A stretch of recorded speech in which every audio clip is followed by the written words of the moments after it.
السلام عليكم ورحمة الله وبركاته.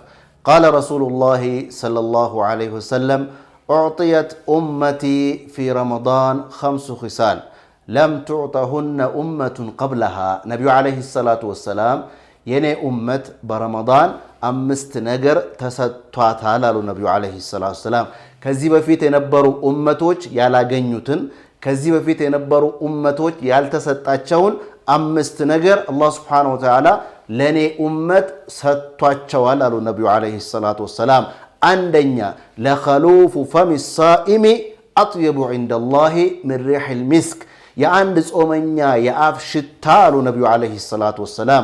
ጾመኛ ሲሆን የሰው ልጅ ሆዱ ባዶ ሲሆን ከአፉ የሚወጣው ጠረን ጥሩ ያልሆነ ጠረን ነው።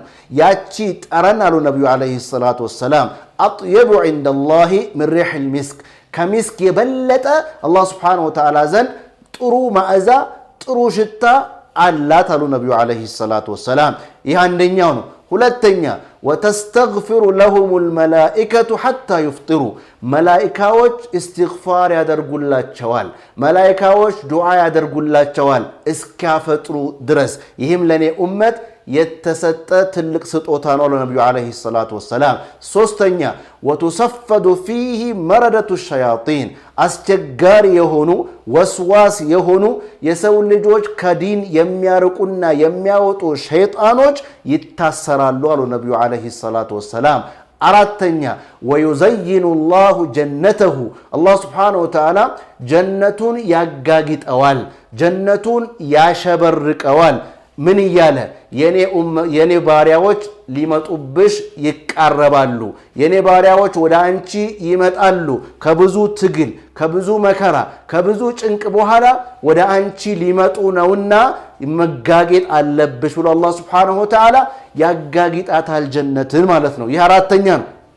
አምስተኛ አላህ Subhanahu Wa Ta'ala በረመዳን መጨረሻ ላይ ወንጀላቸውን ይምርላቸዋል አሉ ነብዩ አለይሂ ሰላቱ ወሰላም። እነዚህ 5 ነገሮች ለኔ ኡመት ብቻ የተሰጠ ነው። ከዚህ በፊት የነበሩ ኡመቶች ያላገኙት ከዚህ በፊት የነበሩ ኡመቶች ያልተሰጧቸውን ነገር ለኔ ኡመት ብቻ የተሰጠ። አላህ Subhanahu Wa Ta'ala የነብዩ አለይሂ ሰላቱ ወሰላምን ኡመት በተለያየ ነገር በብዙ ነገር ልዩ አድርጓቸዋል። ለይለቱል ቀድርን ለነብዩ ሰለላሁ ዐለይሂ ወሰለም ኡመት ሰጥቷል። የሐውድ መጠጥን ለነብዩ ሰለላሁ ዐለይሂ ወሰለም ኡመት ልዩ አድርጎ ሰጥቷል። ጀነት የመጀመሪያ ገቢዎች የነብዩ ሰለላሁ ዐለይሂ ወሰለም ኡመት ናቸው። እንዲሁም ደግሞ የመጀመሪያው ቀብር የሚከፈትላቸው ነብዩ ሰለላሁ ዐለይሂ ወሰለም ናቸው። በሳቸው አማካኝነት ኡመታቸው